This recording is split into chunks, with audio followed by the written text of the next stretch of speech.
أعوذ بالله من الشيطان الرجيم. بسم الله الرحمن الرحيم. الحمد لله رب العالمين، والصلاة والسلام على أشرف الخلائق أجمعين، سيدنا وسيد الأولين والآخرين، حبيبنا وحبيب إله العالمين، إمام المرسلين وخاتم النبيين، أبي القاسم المصطفى محمد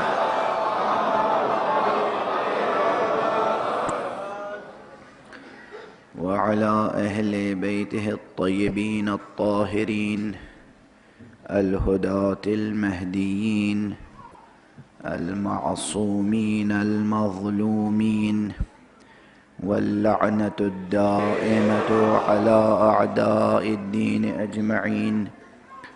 أما بعد، فقد قال الله تعالى عز اسمه في محكم كتابه ومتقن خطابه: بسم الله الرحمن الرحيم. والتين والزيتون وطور سينين وهذا البلد الأمين، لقد خلقنا الإنسان في أحسن تقويم ثم رددناه أسفل سافلين إلا الذين آمنوا وعملوا الصالحات فلهم أجر غير ممنون. فما يكذبك بعد بالدين، أليس الله بأحكم الحاكمين. صلوات برمى.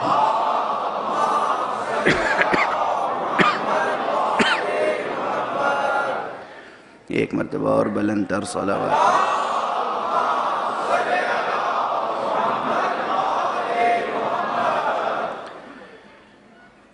برادران عزیز، برادران حسینی و ایمانی،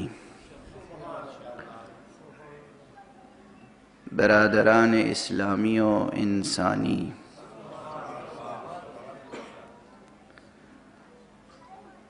مکتب حسینی میں، مدرسہ اہل بیت میں، دانشگاہ محمدی میں قرآن مجید کی روشنی میں فکر و سفر کا سلسلہ جاری ہے.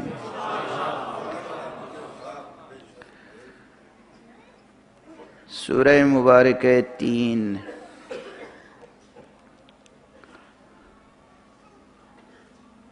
اپنے اختصار کے باوجود بے پناہ مطالب سمیٹے ہوئے ہے.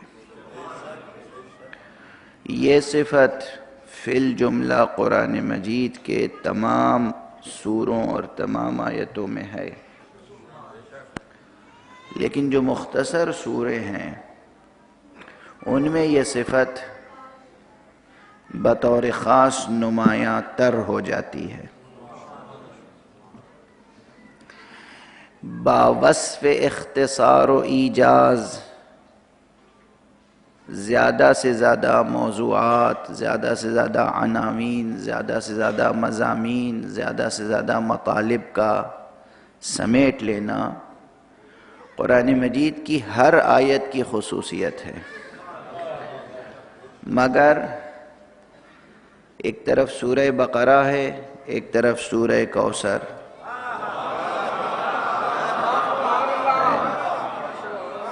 سورہ بقرہ چونکہ خود وہ سورہ بہت مفصل ہے، اس لیے یہ صفت اتنی نمایاں نہیں ہو پاتی ہے یہ صفت اس میں بھی.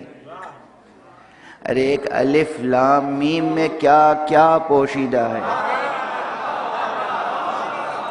کیا کیا پوشیدہ، حروف مقطعات میں کیا کیا پوشیدہ ہے. یہ صفت وہاں بھی ہے، لیکن سورہ مبارکہ بقرہ کے مقابلے میں سورہ مبارکہ کوثر، سورہ مبارکہ اخلاص، سورہ مبارکہ 3 سورہ مبارک قدر، یہ جو مختصر سورے ہیں ان میں یہ صفت اور بھی نمایاں تر ہو جاتی ہے۔ اسلوب قرآن یہی ہے۔ نبی کریم صلی اللہ علیہ وآلہ وسلم کا ارشاد گرامی ہے مقام افتخار میں، مقام تحدیث نعمت میں، جو نعمت رب کریم نے عطا فرمائی ہیں ان کو بیان فرمایا کرتے تھے پیغمبر کو کیا کیا نعمتیں اللہ نے دی، اس کو پیغمبر بامر الہی بیان کرتے تھے، اس لیے کہ امر الہی ہے۔ وَأَمَّا بِنِعْمَةِ رَبِّكَ فَحَدِّثْ، رب نے جو نعمتیں تمہیں دی ہیں اسے بیان کرو۔ پیغمبر کوئی بات اس لیے نہیں بیان کرتے تھے کہ ذاتی طور پر وہ اپنا فخر بیان کریں، اپنی کسی صفت کو نمایاں کریں، بلکہ وہاں بھی کمال للہیت یہ تھی کہ امتثال امر کے طور پر۔ ہم میں سے کسی کو کوئی صفت حاصل ہوتی ہے تو بہرحال اس صفت کا اظہار انسان کرتا ہے، چاہے ڈائریکٹ چاہے انڈائریکٹ۔ کسی کی طبیعت موزوں ہے تو وہ شاعری کر کے اس کا اظہار کرتا ہے، فنکاری کر کے اس کا اظہار کرتا ہے، کبھی بیان کرتا ہے، کہتا ہے کہ صاحب دیکھیے میری طبیعت بہت موزوں ہے، آپ میرے سامنے ناموزوں شعر نہ پڑھا کریں۔ انسان اپنے صفات کا اظہار کرتا ہے، لیکن بیشتر عام انسان صفات کا اظہار کرتا ہے اپنے امتیاز کو ظاہر کرنے کے لیے، اپنے افتخار کو ظاہر کرنے کے لیے۔ اس سے اس کی انانیت کی تسکین ہوتی ہے، اس کی انانیت کی تسکین ہوتی ہے، چونکہ اس کی شخصیت کی نمائش ہوتی ہے۔ نبی یا معصوم کبھی بھی اپنی کسی صفت کا اظہار اس نقطہ نظر سے بھی نہیں کرتا کہ اس کی ذاتی انانیت کی تسکین ہو۔ نبی یا معصوم جس وقت کسی نعمت رب کا بیان کرتا ہے وہ بھی اپنی عبدیت کی تسکین کے لیے، نہ کہ انانیت کی تسکین۔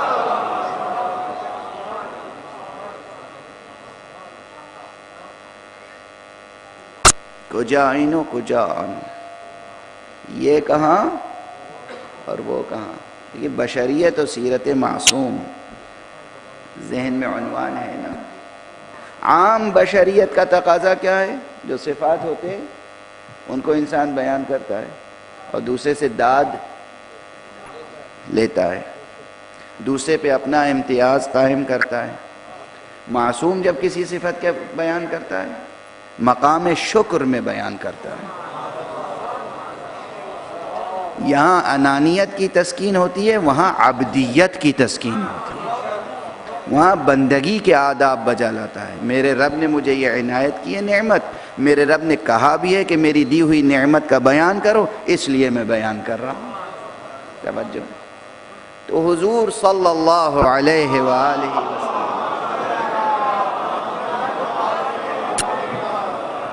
نے فرمایا ہے کہ اعطیت جوامع الکلم، مجھے جوامع کلم عطا کیے گئے۔ جوامع کلم، جوامع کلم اس سے مراد قرآن مجید بھی ہے، اور اس سے مراد حضور کا اپنا اسلوب بیان بھی ہے، کہ حضور کو یہ اسلوب عطا کیا گیا ہے کہ اب یہ میں پہلے بھی عرض کر چکا ہوں، مکرر عرض کر چکا ہوں کہ الفاظ کے کوزوں میں معانی کا کوثر سمو دینے کا ہنر دیا گیا ہے۔ معانی کا کوثر سمو دینا یہ حضور کا اسلوب خطاب ہے جو خدا داد ہے۔ یہ صفت قرآن میں بھی موجود ہے، البتہ یہ صفت چھوٹے سوروں میں زیادہ نمایاں ہے۔ یہ سورہ 3 قسمیں کھائیں پروردگار نے، قسموں کا ذکر کیا، 4 قسمیں اب اگر صرف یہ 4 قسموں میں سے ایک ہی قسم پہ گفتگو جاری رہے تو 3 دن گزر جائیں گے، مگر اجمالاً گفتگو کو آگے بڑھا رہا ہوں۔ 4 قسمیں کھائیں، والتین والزیتون وطور سینین وہذا البلد الامین۔ قسم ہے تین کی، قسم ہے زیتون کی، قسم ہے طور سینا کی، قسم ہے اس بلد امین کہ ہم نے انسان کو بہترین اٹھان کے ساتھ خلق کیا۔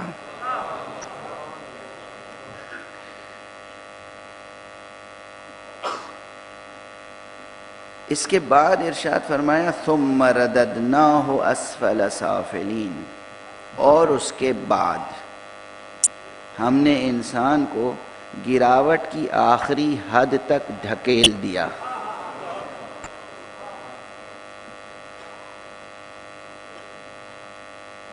یہ کیا پیغام ہے اس میں؟ کیا پیغام ہے اس میں؟ کیا پیغام ہے؟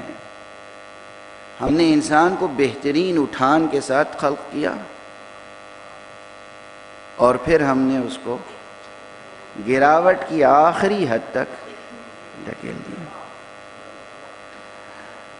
اس کے بعد ہے اِلَّا الَّذِينَ آمَنُوا وَعَمِلُوا الصَّالِحَاتِ، سوائے ان لوگوں کے جو ایمان لائے اور ایمان لا کر عمل صالح بجا لائے۔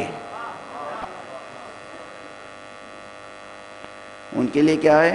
فَلَهُمْ أَجْرٌ غَيْرُ مَمْنُونَ، ان کی جزا مسلسل و مستمر ہے، ان کی جزا غیر منقطع ہے، ان کا اجر غیر منقطع ہے۔ یہیں تک اگر سورہ رک جاتا تو یہ شبہ ہوتا کہ موضوع انسان ہے، تب بھی شبہ ہوتا، حالانکہ موضوع انسان نہیں ہے۔ انسان کو بتایا جا رہا ہے موضوع یہاں بھی توحید ہے، اس لیے کہ آگے کیا ہے؟ فَمَا يُكَذِّبُكَ بَعْدُ بِالدِّينِ، اب کون سی چیز ہے جو تمہیں انکار طاعت خدا یا انکار روز جزا پر مائل کرتی ہے؟ کون سی چیز ہے؟ کس بنا پر تم طاعت خدا سے منکر ہوتے ہو؟ کس بنا پر تم روز جزا کے منکر ہوتے ہو؟ الیس اللہ باحکم الحاکمین، کیا اللہ تمام حکم کرنے والوں سے بہتر، برتر، بڑھ کر حکم کرنے والا نہیں ہے؟ دیکھیے یہاں پر ترجمے اور ترجمانی، تفسیر اور تعویل کے مراتب ہیں، مراحل ہیں۔ اگر سوال یہ کیا جائے کہ یہ مکی سورہ ہے یا مدنی، اس سورے کے متعلق مفسرین میں اختلاف ہے، کچھ کہتے ہیں یہ مکی ہے، کچھ کہتے ہیں مدنی ہے، اگرچہ زیادہ تر یہ کہتے ہیں کہ مکی ہے، مگر یہ بھی قول ہے کہ مدنی ہے، یہ ذہن میں رہے۔ اگر مکی ہے تو براہ راست خطاب کافروں سے ہے، ان کافروں سے جو لا الہ الا اللہ کے منکر ہیں۔ اور اگر مدنی ہے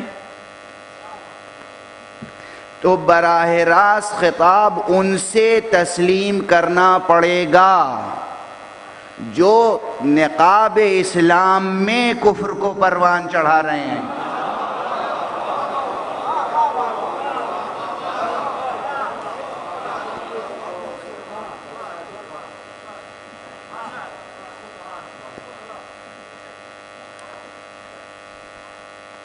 میں جو کچھ عرض کر رہا ہوں اس کے دلائل ہیں میرے پاس۔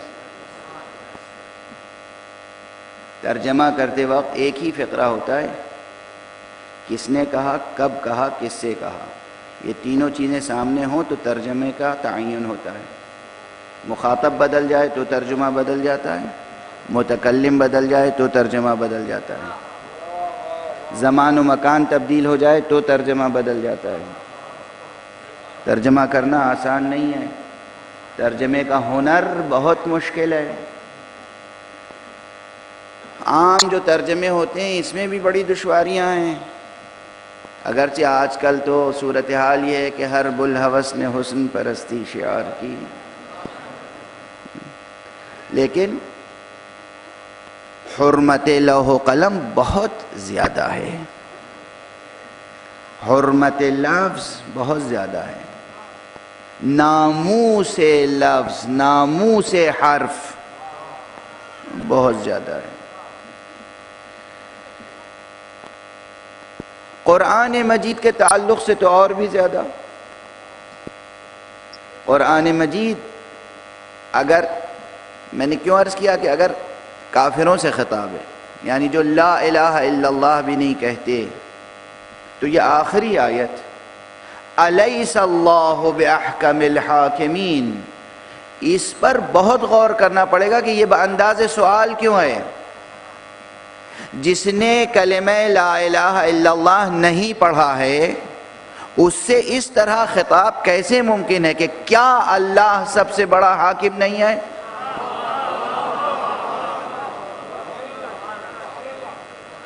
توجہ ہے، کتنی نازک و ظریف بات ہے.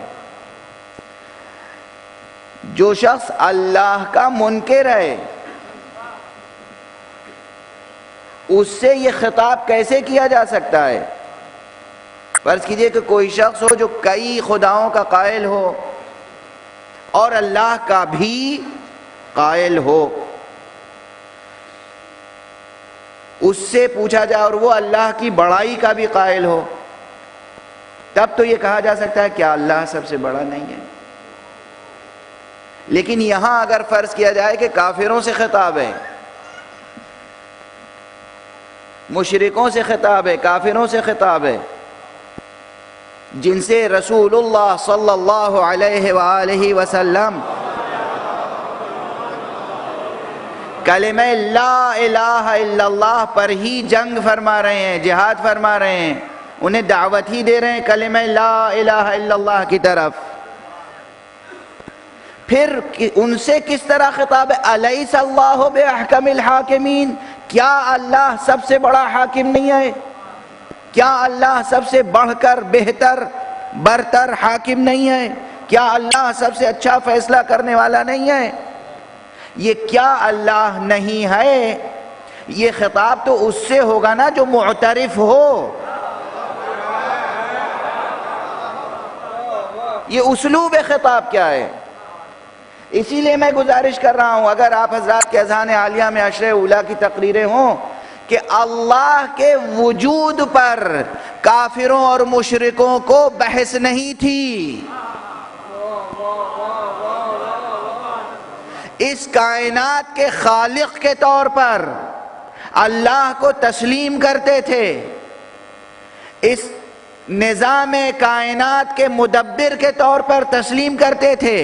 بندگی میں مسئلہ تھا، اطاعت میں مسئلہ تھا.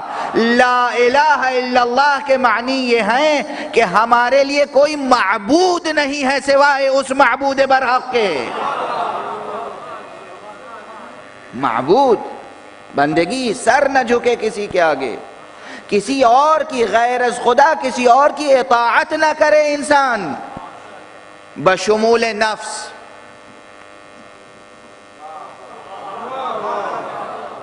کسی اور کی اطاعت نہ کرے، یعنی بتوں کی اطاعت نہ کرے، درختوں کی اطاعت نہ کرے، حیوانوں کی اطاعت نہ کرے، ستاروں کی اطاعت نہ کرے، سیاروں کی اطاعت نہ کرے، زمین کی اطاعت نہ کرے، پرستش نہ کرے، پوجا نہ کرے، اور اگر سب کو چھوڑ کر خود اپنے نفس کی پرستش کرے. توجہ ہے؟ تو سب سے بڑا بت تو نفس ہو جائے گا. سب سے بڑا بت خود انسان کا نفس ہے. اسی لیے قرآن مجید نے ہوائے نفس کو بھی، خواہشات نفسانی کو بھی بتوں کی صف میں رکھا ہے. جو لوگ خواہشات نفسانی کی پیروی کرتے ہیں وہ بھی گویا کے بت پرست ہیں، وہ بھی گویا کے مشرک ہیں. یعنی جب انسان کہے لا الہ الا اللہ تو اس کے معنی یہ ہے کہ نہ میں، نہ میرا نفس، نہ میری خواہش، نہ میری آرزو، نہ میری تمنا اور نہ کائنات میں کوئی اور کسی کی ہستی نہیں ہے، کوئی لائق اطاعت نہیں ہے، کوئی لائق بندگی نہیں ہے، کوئی لائق پرستش نہیں ہے، کوئی لائق رکوع و سجود نہیں ہے سوائے اس معبود برحق کے جو فی الواقع معبود ہے۔ تو اللہ کا تصور فطرت میں موجود ہے، چونکہ فطرت میں موجود ہے اس لیے خطاب اس انداز سے الیس اللہ باحکم الحاکمین، کیا اللہ سب سے بڑا حکم کرنے والا نہیں ہے؟ یہ قرآن کے ساتھ ساتھ اگر چلیں اسلوب قرآن کتاب فطرت کے اوراق پلٹنے پہ مجبور کر دیتا ہے۔ مثلا ایک مثال دے دوں، کسی کے ساتھ ظلم ہوا ہو، بہت ہوں گے اس مجمع میں، ویسے تو ہم سب مظلومین ہیں، کسی کے ساتھ کوئی جزئی قضیہ لے لیجئے، کسی کی زمین جائیداد کا مسئلہ ہو، کوئی معاملہ ہو، مالی لین دین کا معاملہ ہو، اور وہ کسی ایک کو ثالث بنائے، وہ ثالث غلط فیصلہ کر دے، جو واقعاً محق ہے، جو حقدار ہے، اس کے ساتھ ستم ہو، ظلم ہو، وہ مطمئن ہو جائے گا؟ مطمئن نہیں ہوگا، دل میں خلش رہے گی، وہ کسی اور کا دروازہ کھٹکھٹائے گا، کہے گا یہ ثالث نے غلط فیصلہ کیا، اب باقاعدہ جو عدالت ہے اس میں چلتے ہیں، ٹھیک ہے؟ اب وہ سب سے پہلے کیس جائے گا لوور کورٹ میں، فرض کیجئے لوور کورٹ میں بھی اسے شکست ہو جائے، اگر وہ واقعی حقدار ہے تو مطمئن ہو جائے گا؟ نہیں ہوگا، اب وہ جائے گا ہائی کورٹ میں، وہاں بھی شکست ہو جائے، سپریم کورٹ میں جائے گا، آپ کی دنیاوی سپریم کورٹ میں بھی اسے شکست ہو جائے، اب بھی مطمئن ہو جائے گا؟ نہیں ہوگا، اب بھی اس کے دل میں یہ ایک بات راسخ رہے گی کہ اب بھی کوئی ہے جو مجھے میرا حق دلوا سکتا ہے۔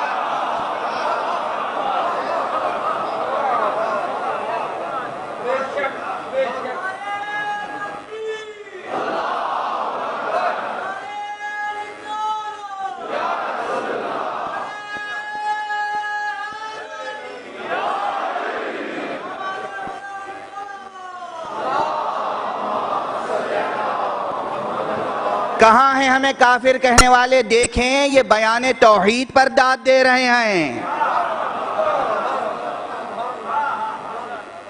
یہ بیان توحید پہ داد دے رہے ہیں، یہ دل کی آواز، یہ ضروری نہیں ہے کہ وہ شخص مسلمان ہو،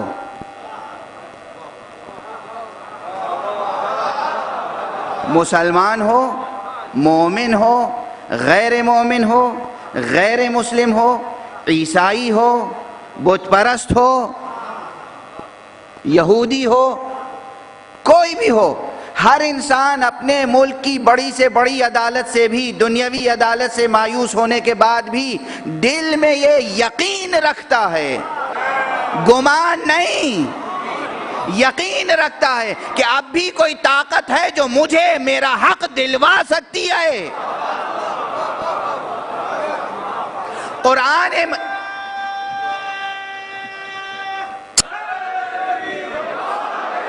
جزاکم اللہ، قرآن مجید انسان کی اس کنہ فطرت کو برانگیختہ کرتا ہے۔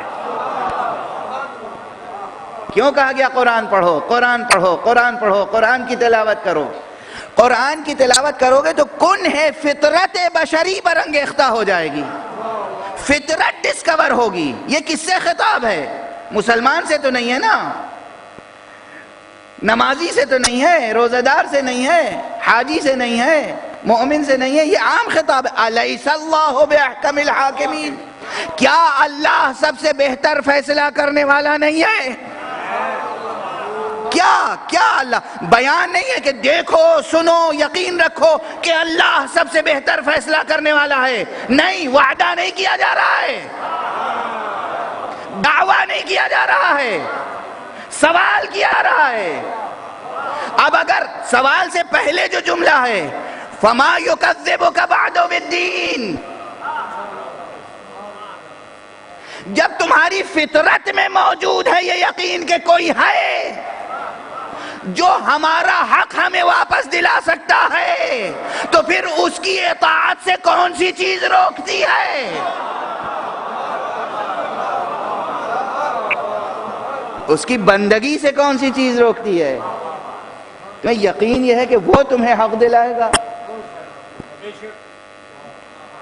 تمہیں یقین ہے کہ لوور کورٹ اور ہائی کورٹ اور سپریم کورٹ اور یہ پنچوں کا فیصلہ اور وہ ثالثوں کا فیصلہ، یہ سب بھی اگر تمہارے خلاف ہے تو کوئی ہے، یہ یقین ہے کہ کوئی ہے نا، اپنے اس یقین کو پامال کیوں کرتے ہو؟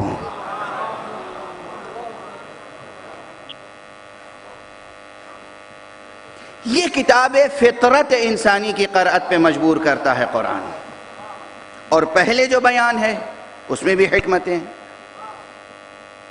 اس میں بھی حکمتیں۔ یہ جو کہا گیا لَقَدْ خَلَقْنَا الْإِنسَانَ فِي أَحْسَنِ تَقْوِيمٍ، ہم نے انسان کو بہترین اٹھان کے ساتھ پیدا کیا، ثُمَّ رَدَدْنَاهُ، پھر ہم نے ڈھکیل دیا، گرا دیا، گراوٹ کی آخری انتہا تک۔ عام مفسرین کیا سمجھے، عام مترجمین کیا سمجھے؟ کچھ لوگ سمجھے کہ یہ احسن تخلیق سے مراد تو یہ ساخت ہے، یعنی ہم نے بہترین جسم و جان کے ساتھ پیدا کیا اور اس کے بعد ہم نے بڑھاپے کی طرف ڈھکیل دیا۔ اچھا آگے جو ہے اِلَّا الَّذِينَ آمَنُوا، کیا مومن بوڑھے نہیں ہوتے ہیں؟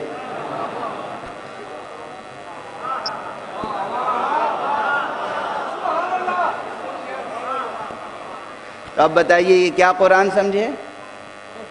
جنہوں نے اسفل سافلین کے معنی یہ سمجھے کہ یہ بڑھاپے کا تذکرہ ہے، ہم نے جوان پیدا کیا، جوان تو کوئی پیدا ہی نہیں ہوتا، بچے پیدا ہوتے ہیں،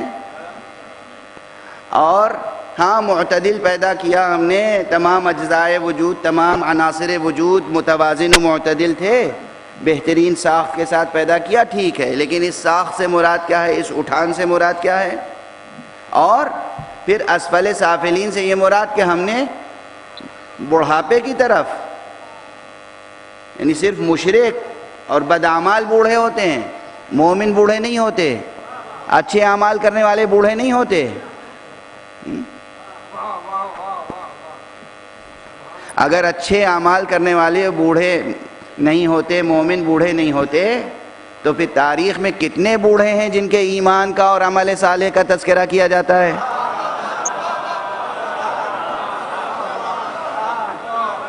یہ بھی کہا جاتا ہے کہ ایمان لائے تھے، مومن تھے، عمل صالح کرتے تھے، اور بڑھاپے کا بھی واسطہ دیا جاتا ہے کہ بوڑھے تھے، بزرگ تھے۔ کہیں اور نہ جائیے، کربلا تک آئیے، مسلم ابن عوف سے جاؤ، بوڑھے تھے یا نہیں؟ حبیب ابن مظاہر بوڑھے تھے یا نہیں؟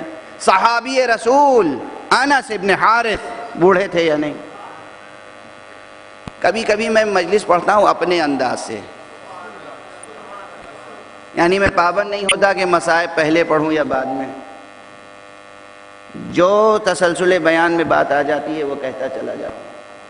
آپ اپنے انداز سے سننے کے عادی ہیں، اپنے انداز سے دوسروں کو سنیے گا، مجھے سننا ہے تو میرے انداز سے سنیے۔ اب جو جملے کہہ رہا ہوں آپ پر گریہ طاری ہوگا مگر ضبط کیجئے گا۔ کربلا میں کیسے کیسے بوڑھے گزرے ہیں۔ یہ جناب انس ابن حارث کا جو نام لیا میں نے، معلوم ہے یہ کتنے بوڑھے تھے؟ رسول کے صحابی ہیں، اور رسول سے انہوں نے حدیث روایت کی ہے۔ حدیث یہ ہے، رسول سے حدیث روایت کی ہے، تمام علماء اہل سنت نے بھی یہ حدیث نقل کی ہے کہ رسول کے صحابی نے سنا کہ میرا بیٹا حسین کربلا میں شہید کیا جائے گا، جس وقت دشمنوں کے نرغے میں ہو، جو اس وقت زندہ ہو اس پر واجب ہے کہ اس کی مدد کرے، نصرت کرے۔ یہ مضمون حدیث میں نے آپ سے گزارش کیا۔ جناب انس اس حدیث کے خود راوی ہیں، چنانچہ وہ کربلا میں آئے، اور جب کربلا میں آئے تو عمر اور جسم کی حالت کیا تھی معلوم ہے؟ اس مجمع میں جتنے بوڑھے ہیں وہ سنیں غور سے اور دیکھیں کہ کتنا ہی آپ پر بڑھاپا ہو، کتنا ہی ضعف ہو، کتنی ہی کمزوری ہو، مگر جوش ایمان کیا ہونا چاہیے؟ نصرت مولا کے لیے، اللہ کی راہ میں جہاد کے لیے کیا جذبہ ہونا چاہیے؟ امام کے پاس آئے رخصت طلب کرنے کے لیے، اور ان کی بھویں آنکھوں پہ لٹکی ہوئی تھی، بھویں آنکھوں پہ لٹکی ہوئی تھی، یعنی نظر نہیں آتا تھا۔ بھووں کو اوپر اٹھا کر رومال سے کس کے باندھا تاکہ آنکھیں کھل جائیں، کمر جھکی ہوئی تھی، نیزہ پشت سے لگا کر کمر اور سینے کو نیزے سے باندھا، اس کے بعد ہاتھ میں تلوار لی اور کہا فرزند رسول اجازت ہے؟ حسین اس صحابی کے عزم و جزم کو دیکھ کر رونے لگے۔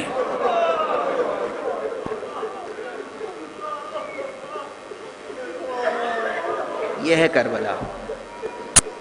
اپنے نانا کے اس صحابی کے اس جذبے کو، اس آمادگی کو، اس تیاری کو دیکھ کر حسین کی آنکھوں میں آنسو آ گئے۔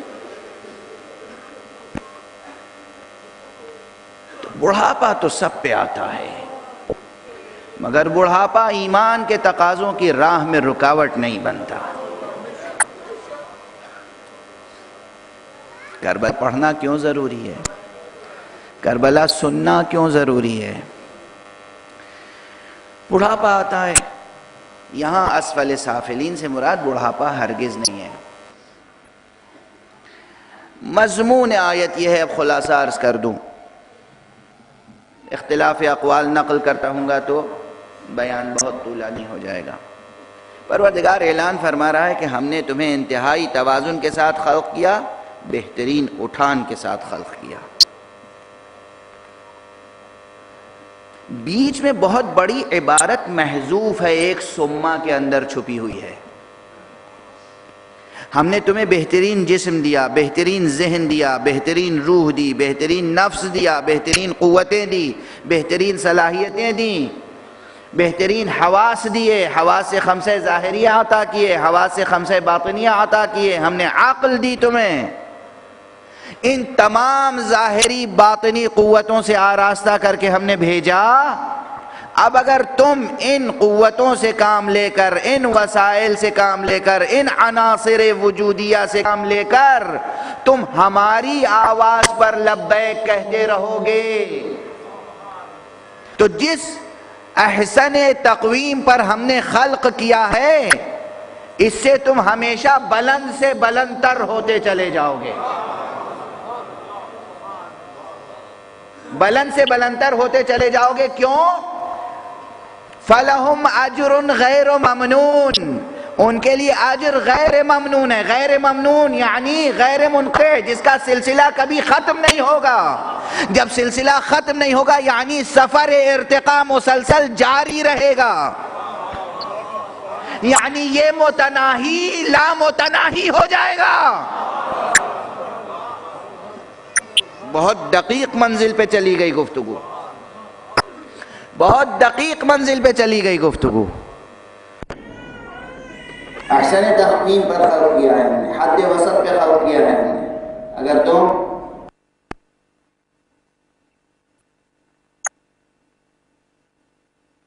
تو تمہارا بلندیوں کا سفر جاری رہے گا، اور اگر تم نے یہ نہ کیا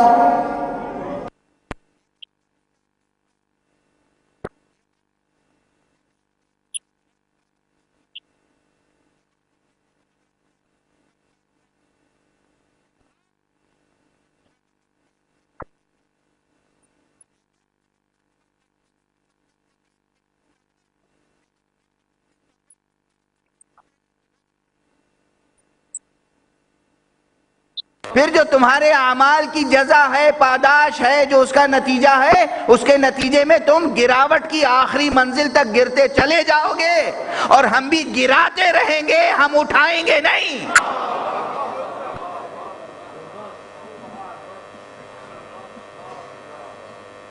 میں ترجمہ تو اس وقت مضارع کے صیغے میں کر رہا ہوں، اٹھائیں گے نہیں، بچائیں گے نہیں۔ قرآن مجید نے ماضی استعمال کیا ہے، لقد خلقنا، ہم نے پیدا کیا، ثم رددنا، پھر ہم نے پلٹا دیا۔ یہ ماضی کے صیغے کیوں آئے؟ تاکہ انسان اس نظام کائنات میں قانون مکافات کو درک کرے، دریافت کرے، دیکھے، مطالعہ کرے، تاریخ کا، بشریت کا مطالعہ کرے، انسانی تاریخ کا مطالعہ کرے، انسانی تہذیبوں کا مطالعہ کرے۔ تہذیبیں انسانی ابھری اور ڈوب گئیں، بڑی بڑی حکومتیں قائم ہوئیں اور ختم ہو گئیں، بڑی بڑی تحریکیں اٹھیں اور تحلیل ہو گئیں، بڑی بڑی شخصیتیں بنیں اور ضائع ہو گئیں۔ اگر یہ عروج و زوال بشری کی تاریخ پڑھ لو تو ہمارا یہی قانون اس میں مضمر نظر آئے گا۔ وہی سر بلند ہوا جس نے ہماری اطاعت کی، وہی زوال کی منزلوں تک پہنچا جس نے ہماری نافرمانی کی۔ قانون مکافات دیکھ لو، جب اس دنیا میں یہ قانون مکافات جاری و ساری ہے تو پھر آخرت کا انکار کیسے کرتے ہو؟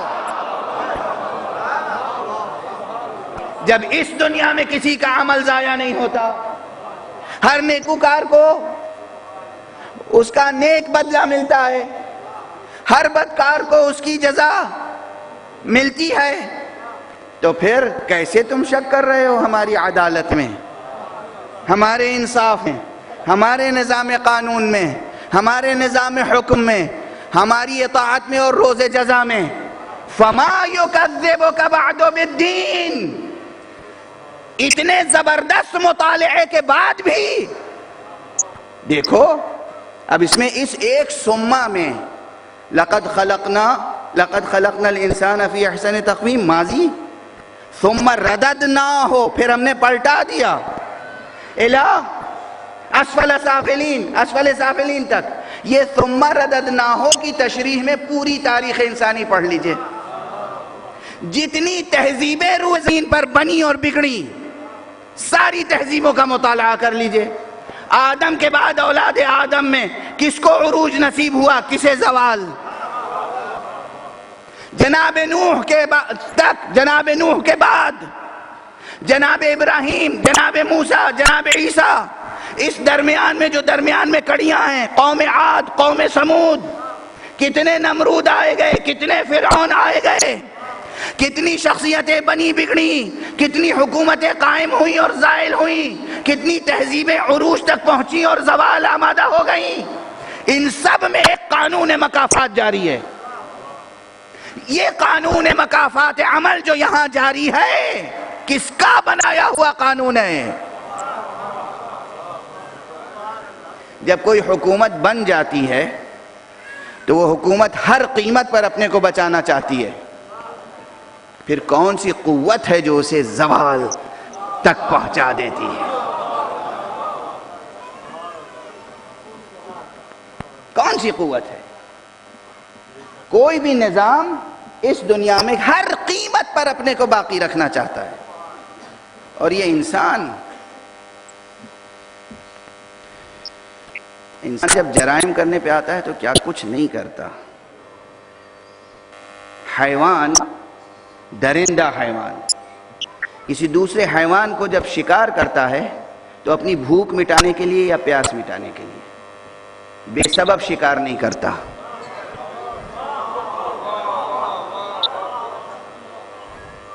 کبھی ایسا نہیں ہوتا کہ شیر کو غصہ آ جائے تو اس کے سامنے جنگل میں جتنے حیوان ہو سب کو چیر پھاڑ کے رکھ دے۔ یہ انسان کو کیا ہو جاتا ہے؟ بے ضرورت انسانوں کا قتل کرتا ہے، بے ضرورت انسانوں کا قتل کرتا ہے۔ توجہ ہے؟ اور جب ضرورت ہو جائے پیدا اپنی حکومت قائم کرنے کے لیے تو ہر حریف نشانہ بناتا ہے. اندیشہ بھی جہاں سے پیدا ہو جائے کہ یہ کل ہماری حکومت میں خلل ڈالیں گے تو انہی کو پہلے ایلیمینیٹ کر دیا جائے.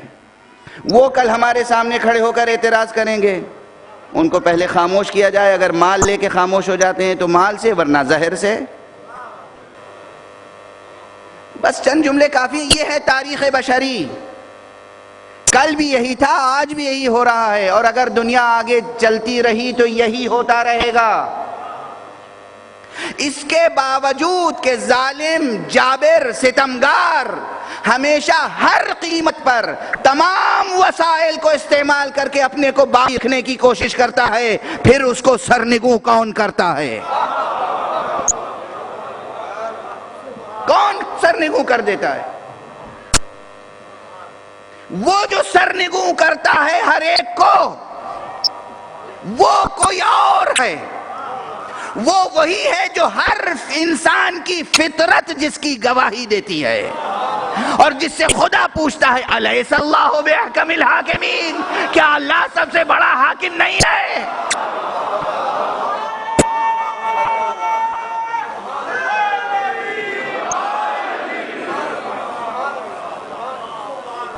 کیا اللہ سب سے بڑا حاکم نہیں ہے؟ اب توجہ رہے. عام فطرت بشری، بشریت میں کیا ہے؟ خالق کا تصور بشریت میں موجود. روز جزا کا یقین بشریت میں موجود. خمیر بشریت میں ہے، ضمیر بشریت میں ہے، فطرت انسانی میں ہے. کن ہے فطرت انسانی؟ عبارت ہے کلمہ اخلاص سے. امیر المؤمنین علی ابن ابی طالب علیہ السلام کا ارشاد ہے. مولا کائنات نے فرمایا، کسی نے پوچھا یا ابا الحسن ما الفطرہ، یا امیر المؤمنین ما الفطرہ، اے امیر المؤمنین فطرت کیا ہے؟ کلمۃ الاخلاص ہی الفطرہ. کلمہ اخلاص ہی فطرت ہے. یعنی کلمہ لا الہ الا اللہ فطرت ہے. فطرت انسانی کو اگر حرفوں میں لکھا جائے، ظاہر کیا جائے تو کلمہ لا الہ الا اللہ بنتا ہے. یہ راز کس نے بتایا؟ یہ راز کس نے بتایا؟ علی نے.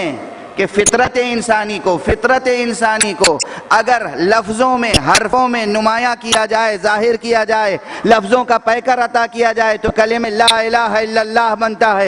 اسی علی کا فرزند تھا حسین، جس کے لیے اقبال نے گواہی دی. کیا گواہی دی؟ نقش الا اللہ بر صحرا نوشت. حسین تھے جنہوں نے کہا لا الہ الا اللہ اپنے خون پاک سے صحرا پہ لکھا. باپ نے اس طرح بیان کیا، بیٹے نے اس طرح. اس در سے وابستہ نہیں ہوگا مسلم تو توحید کی حقیقت کو پا نہیں سکتا.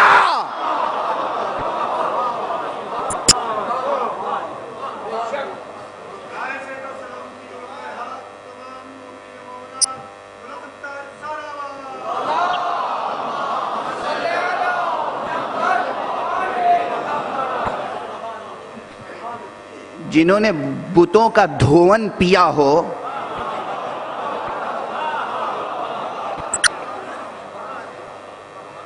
آپ نے دیکھا نہ ہو، خدا کرے نہ دیکھیں، ہمیں تو یہ مکروہ منظر اپنی آنکھوں سے دیکھنے پڑتے ہیں.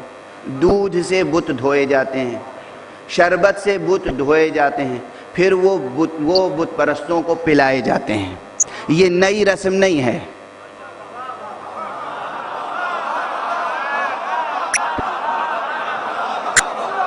یہ بہت پرانی رسم ہے، مکے میں بھی تھی. تو جنہوں نے بتوں کا دھون پیا، بتوں کا صدقہ کھایا، بتوں کے بھجن گائے، 40 برس شرابیں پیں، ان سے توحید نہیں ملے گی.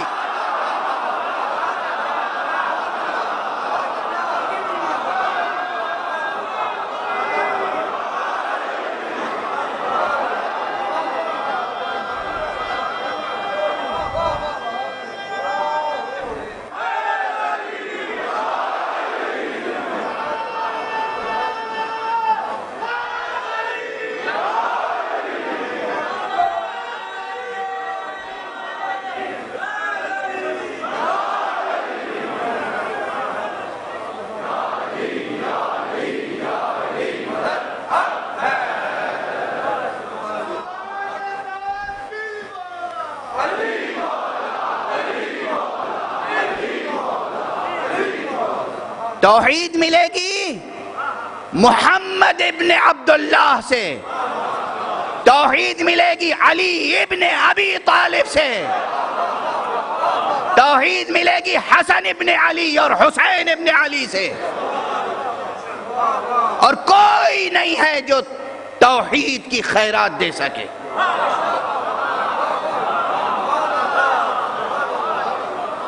شعور توحید، جذبہ توحید، توحید مسلمان کی رگوں میں ایسے ہونا چاہیے جیسے آپ کی رگوں میں خون دوڑ رہا ہے، اس طرح نور توحید ہونا چاہیے۔ یہ تبھی ہوگا جب آپ کربلا سے وابستہ رہیں گے، یہ تبھی ہوگا جب آپ مکتب محمد و آل محمد سے وابستہ رہیں گے۔ سنیں، عام بشریت کیا ہے؟ بشریت اور سیرت معصوم۔ عام بشریت کیا ہے؟ عام بشریت میں بھی توحید ہے، آخرت ہے، مگر عام بشر کیا کرتا ہے؟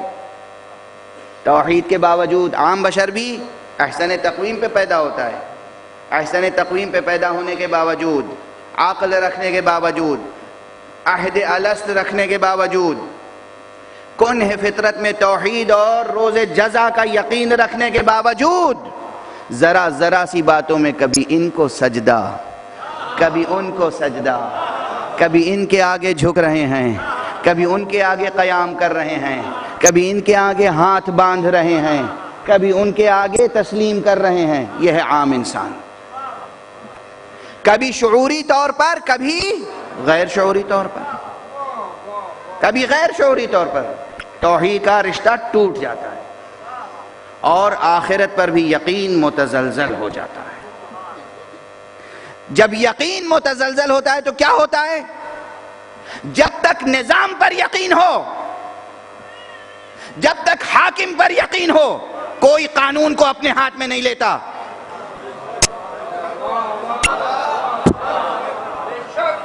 جب تک یقین ہوتا ہے انسان صبر کرتا ہے، شکے بائی کے ساتھ، صبر کے ساتھ۔ یقین ہے کسی کا قتل ہو گیا، کوئی آئے میرے بھائی کو قتل کر کے چلا جائے، میں کیا کروں گا؟ قاتل کے پیچھے دوڑوں گا، اسے قتل کر دوں گا؟ نہیں، ایسا کروں گا تو شریعت اجازت دیتی ہے یا ملک کا قانون؟ آپ کہیں گے نہ یہ نہ وہ حالات الگ ہیں۔ جب انسان مقابلے میں آئے اور کسی کو قتل کر دے دفاع میں، وہ حالات الگ ہیں۔ کوئی کسی کے باپ کو قتل کر دے، بیٹے کو حق ہے کہ قاتل کو جا کر براہ راست پکڑ کے قتل کر دے، اگر نظام موجود ہے۔ اگر بیٹے کو، بھائی کو یا کسی کو نظام پر یقین ہے، نظام پر یقین ہے، نظام چلانے والے پر یقین ہے، حاکم اعلیٰ پر یقین ہے، تبھی صبر کی قوت پیدا ہوتی ہے۔ صبر پیدا کہاں سے ہوتا ہے؟ کب صبر کرتا ہے انسان؟ جب یقین ہو نظام پر، نظام چلانے والوں پر، حاکم پر۔ اگر نظام پر یقین نہیں ہے تو بے صبری ہوتی ہے، اور ادھر بے صبری ہوئی، ادھر انتقام کا جذبہ پیدا ہوا اور خود حملہ آور ہو جاتا ہے۔ توجہ ہے؟ لیکن یہ عام انسان اکثر یہ غلطی کرتا ہے، عام بشر اکثر یہ غلطی کرتا ہے کہ وہ خود انتقام لینے کے لیے آگے بڑھ جاتا ہے، ایک کے بدلے 3، ایک کے بدلے 4، ایک کے بدلے 1000۔ تاریخ اسلام بھی پڑھیے گا تو یہی ملے گا۔ انتقام کے جذبے میں انسان یہ کرتا ہے، لیکن سیرت معصوم، معصوم کا رشتہ توحید سے کبھی منقطع نہیں ہوتا، معصوم کا یقین روز جزا پہ کبھی متزلزل نہیں ہوتا۔ چونکہ نہیں ہوتا اس لیے معصوم کی زندگی عجب انداز سے گزرتی ہے۔ معصوم بظاہر عام انسانوں کی طرح جیتا ہے، مگر جب غور کرو تو معلوم ہوتا ہے یہ ہمارے جیسے نہیں ہیں، ہم ہرگز ان کے جیسے نہیں بن سکتے، یہ ہمارے جیسے نہیں ہیں، یہ کچھ اور ہیں۔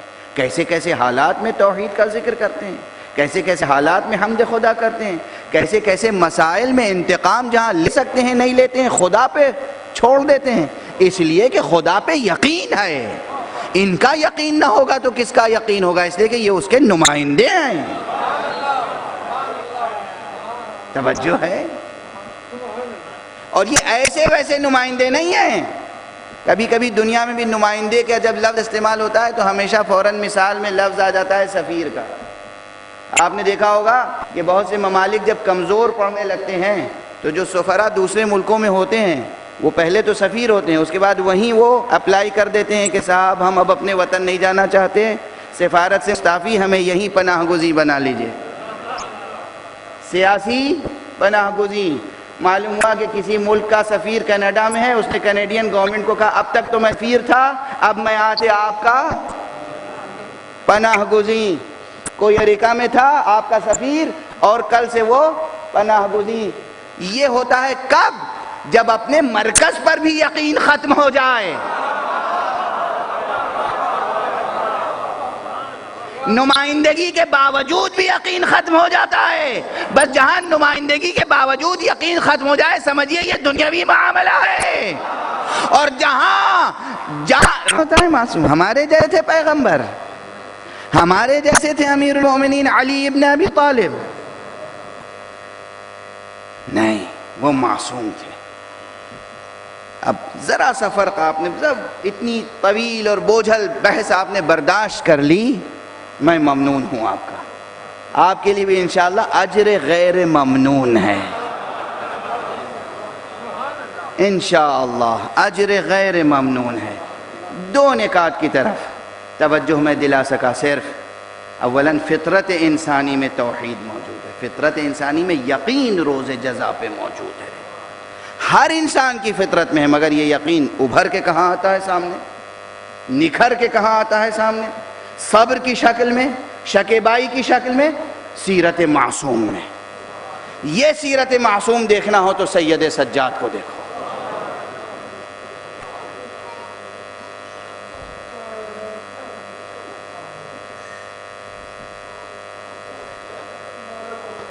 آپ کہتے ہیں دیر تک مجلس پڑھوں، جی چاہتا ہے کہ دیر تک پڑھوں. مولا سید سجاد کے فضائل پڑھوں تب بھی تو آپ قابو نہیں رکھ پاتے. مولا کی سیرت ایسی، ہم ان کے فضائل بھی پڑھیں تو آنکھیں اشکبار ہو جاتی ہیں. امام کی سیرت بڑی تابناک ہے، معصوم سیرت ہے، معصوم سیرت.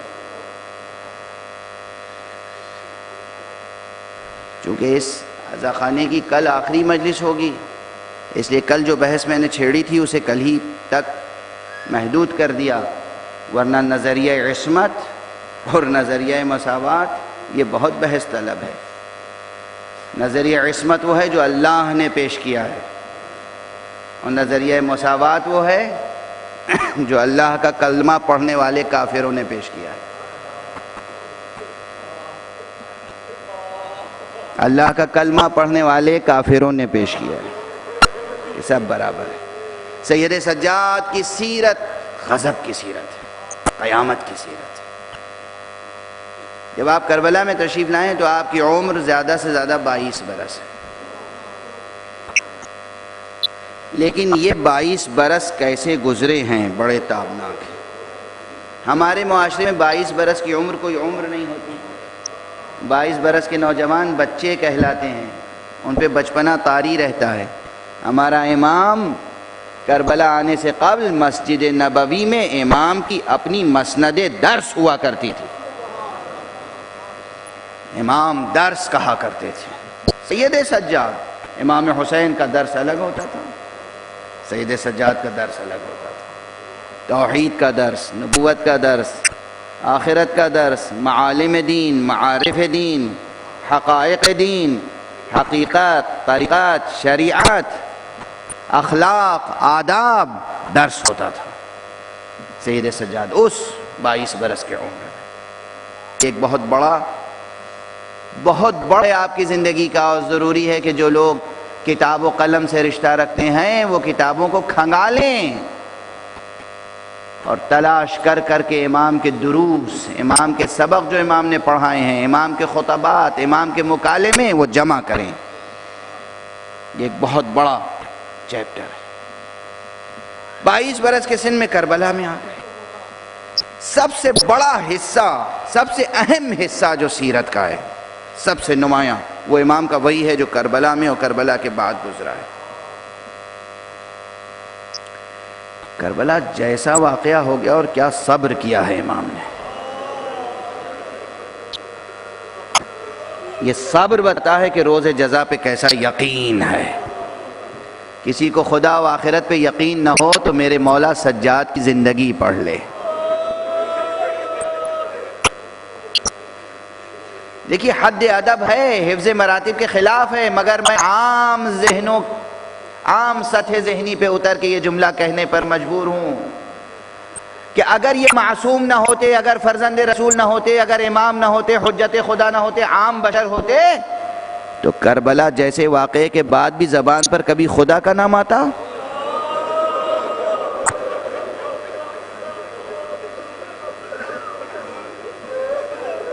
دنیا میں لوگ معمولی مصیبتیں آتی ہیں خدا کا انکار کر دیتے ہیں۔ کوئی باپ، بہت مشہور تاریخی مثال ہے، ڈارون کیوں منکر خدا ہو گیا؟ اس کی بائیوگرافی پڑھیے۔ ڈارون کی ایک بیٹی تھی، وہ بیٹی باپ کو بہت چاہتی تھی، باپ بھی بیٹی کو بہت عزیز تھا۔ یہ بیٹی باپ کا خیال رکھتی تھی، باپ کی بیماری میں، صحت میں، ہر اعتبار سے خیال رکھتی تھی۔ یہ بیٹی بیمار پڑی تو اس نے دعا کرنا شروع کی، پروردگار میرے معبود یہ بیٹی زندہ رہے، سلامت رہے۔ لیکن وہ بیٹی مر گئی۔ جب وہ بیٹی مر گئی تو ڈارون نے خدا کا انکار کر دیا، کہا کوئی نہیں ہے خدا، اگر خدا ہوتا تو میری بیٹی کو زندہ نہ رکھتا۔ یہ ہے عام بشر، وہ ہے سید سجاد، جس کے ہاتھوں میں اس کی چھوٹی سی بہن قید خانہ شام،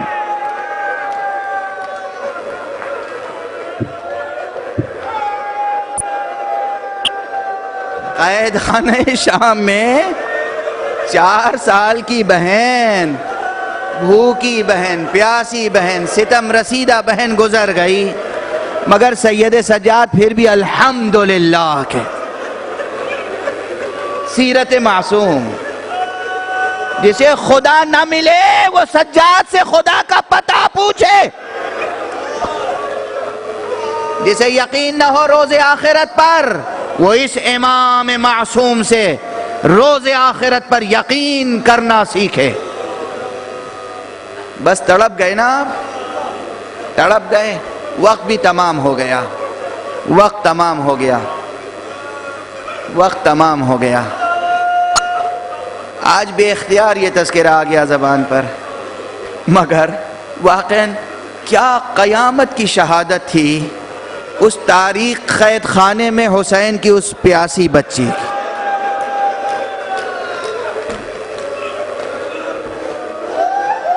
اس بچی کو پہچانتے ہیں آپ؟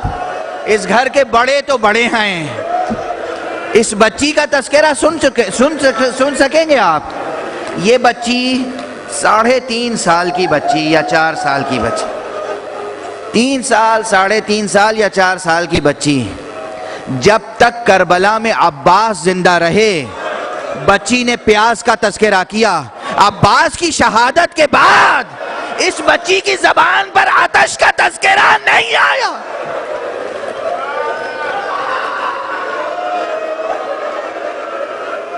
اجرکم علی اللہ، کیا معرفت ہے، کیا معرفت ہے اس بچی کی، کیا سوجھ بوجھ ہے۔ کوئی روایت لا کے مجھے نہیں دکھا سکتا کہ جناب عباس کی شہادت کے بعد بچی نے کہا میں پیاسی ہوں۔ بچے پیاسے ہیں۔ جب بابا جانے لگے، جب سرکار سید الشہداء رخصت آخر کے بعد میدان کی طرف جانے لگے تو یہ بچی آئی، گھوڑے کی ٹاپوں میں باہیں ڈال کے زمین گرب کربلا پر لیٹ گئی۔ حسین سوار ہوئے، حسین نے گھوڑے سے کہا چلو یہ آخری خدمت ہے۔ گھوڑے کی آنکھوں سے آنسو ٹپک پڑے، گھوڑے نے آقا کی طرف دیکھا اور نیچے اشارہ کیا۔ حسین نے نیچے دیکھا فوراً اتر آئے، بیٹی کو اٹھایا کلیجے سے لگایا، بیٹی نے پانی نہیں مانگا، کہا بابا آپ بھی مرنے کے لیے جا رہے۔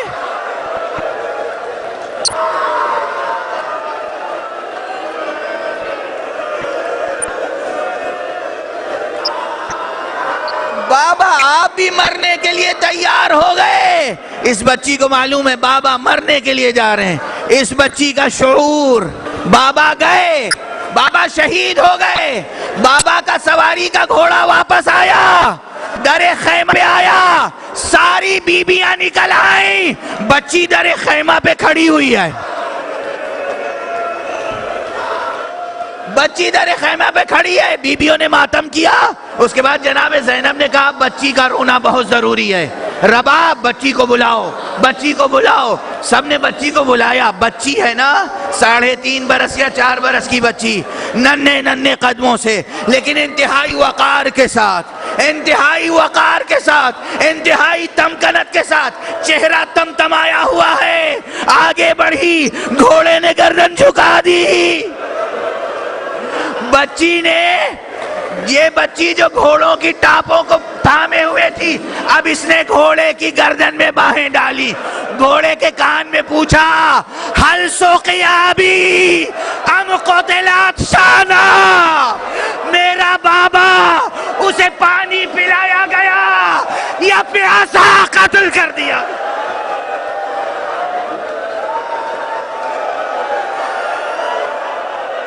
اجرکم علی اللہ۔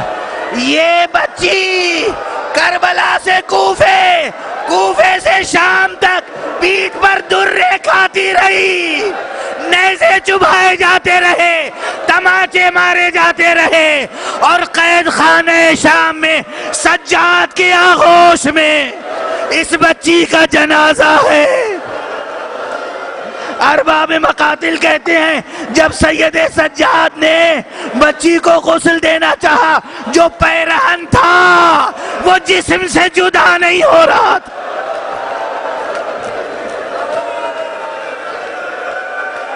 انا للہ و انا الیہ راجعون۔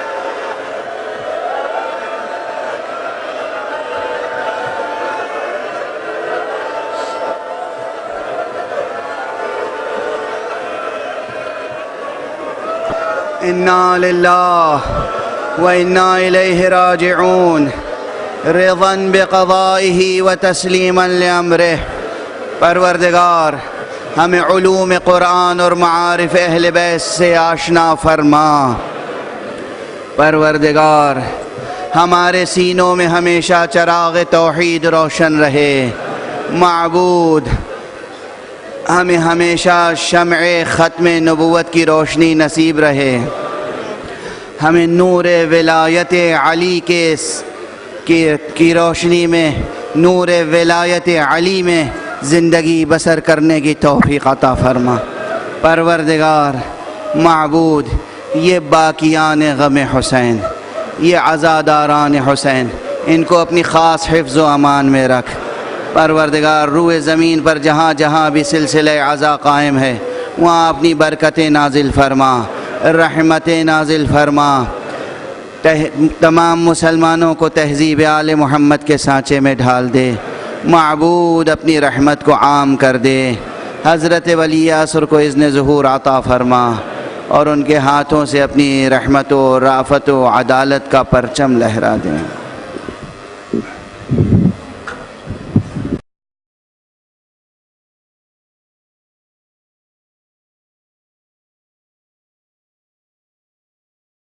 فقد قال الله تعالى عز اسمه في محكم كتابه ومتقن خطابه، بسم الله الرحمن الرحيم، والتين والزيتون وطور سينين وهذا البلد الأمين، لقد خلقنا الإنسان في أحسن تقويم، ثم رددناه أسفل سافلين، إلا الذين آمنوا وعملوا الصالحات فلهم أجر غير ممنون، فما يكذبك بعد بالدين أليس الله بأحكم الحاكمين صلوات برنا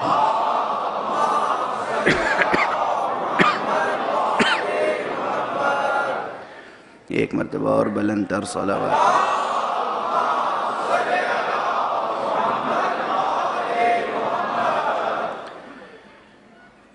برادران عزیز،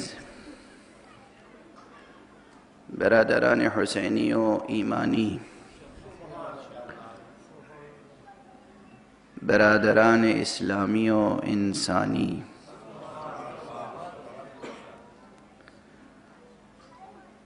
مکتب حسینی میں، مدرسہ اہل بیت میں، دانشگاہ محمدی میں، قرآن مجید کی کیا کیا پوشیدہ، حروف مقطعات میں کیا کیا پوشیدہ ہے. یہ صفت وہاں بھی ہے، لیکن سورہ مبارکہ بقرہ کے مقابلے میں سورہ مبارکہ کوثر، سورہ مبارکہ اخلاص، سورہ مبارکہ تین، سورہ مبارکہ قدر، یہ جو مختصر سورہ ہیں ان میں یہ صفت اور بھی نمایاں تر ہو جاتی ہے. اسلوب قرآن یہی ہے. نبی کریم صلی اللہ علیہ وآلہ وسلم کا ارشاد گرامی ہے مقام افتخار میں، مقام تحدیث نعمت میں، جو نعمت رب کریم نے عطا فرمائی ہیں ان کو بیان فرمایا کرتے تھے پیغمبر. پیغمبر کو کیا کیا نعمتیں اللہ نے دی اس کو پیغمبر بامر الہی بیان کرتے تھے، اس لیے کہ امر الہی ہے. وَأَمَّا بِنِعْمَةِ رَبِّكَ فَحَدِّثْ، تمہارے رب نے جو نعمتیں تمہیں دی ہیں اسے بیان کرو. پیغمبر کوئی بات اس لیے نہیں بیان کرتے تھے کہ ذاتی طور پر وہ اپنا فخر بیان کریں، اپنی کسی صفت کو نمایاں کریں، بلکہ وہاں روشنی میں فکر و سفر کا سلسلہ جاری ہے.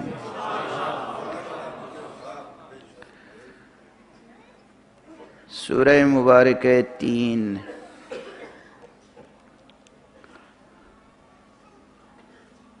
اپنے اختصار کے باوجود بے پناہ مطالب سمیٹے ہوئے ہیں.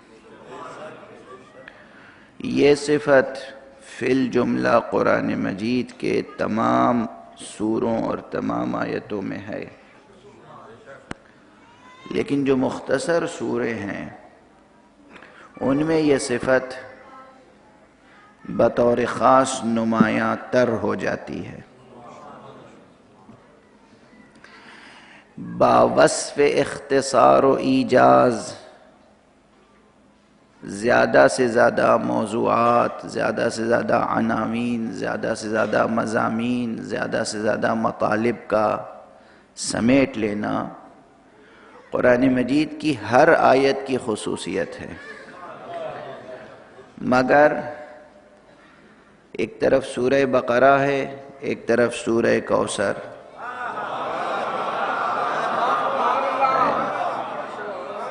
سورہ بقرہ چونکہ خود وہ سورہ بہت مفصل ہے اس لیے یہ صفت اتنی نمایاں نہیں ہو پاتی ہے یہ صفت اس میں بھی.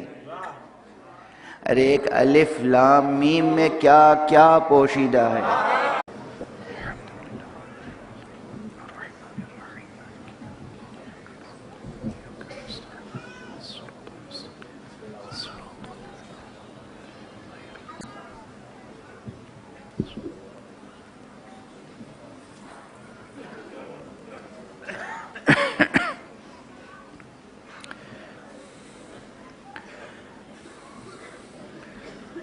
اعوذ باللہ من الشیطان الرجیم بسم اللہ الرحمن الرحیم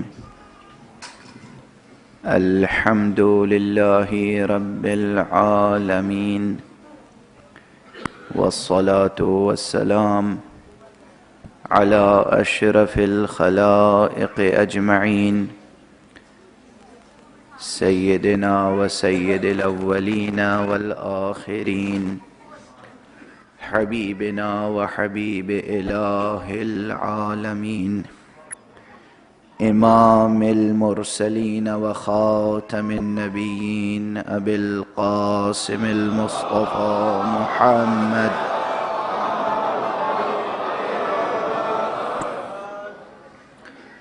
وعلى أهل بيته الطيبين الطاهرين الهداة المهديين المعصومين المظلومين واللعنة الدائمة على أعداء الدين أجمعين اما بعد کمال للہیت یہ تھی کہ امتثال امر کے طور پر ہم میں سے کسی کو کوئی صفت حاصل ہوتی ہے تو بہرحال اس صفت کا اظہار انسان کرتا ہے، چاہے ڈائریکٹ چاہے انڈائریکٹ۔ کسی کی طبیعت موزوں ہے تو وہ شاعری کر کے اس کا اظہار کرتا ہے، فنکاری کر کے اس کا اظہار کرتا ہے، کبھی بیان کرتا ہے، کہتا ہے کہ صاحب دیکھیے میری طبیعت بہت موزوں ہے، آپ میرے سامنے ناموزوں شعر نہ پڑھا کریں۔ انسان اپنے صفات کا اظہار کرتا ہے، لیکن بیشتر عام انسان صفات کا اظہار کرتا ہے اپنے امتیاز کو ظاہر کرنے کے لیے، اپنے افتخار کو ظاہر کرنے کے لیے۔ اس سے اس کی انانیت کی تسکین ہوتی ہے، اس کی انانیت کی تسکین ہوتی ہے، چونکہ اس کی شخصیت کی نمائش ہوتی ہے۔ نبی یا معصوم کبھی بھی اپنی کسی صفت کا اظہار اس نقطہ نظر سے بھی نہیں کرتا کہ اس کی ذاتی انانیت کی تسکین ہو۔ نبی یا معصوم جس وقت کسی نعمت رب کا بیان کرتا ہے وہ بھی اپنی عبدیت کی تسکین کے لیے، نہ کہ انانیت کی تسکین۔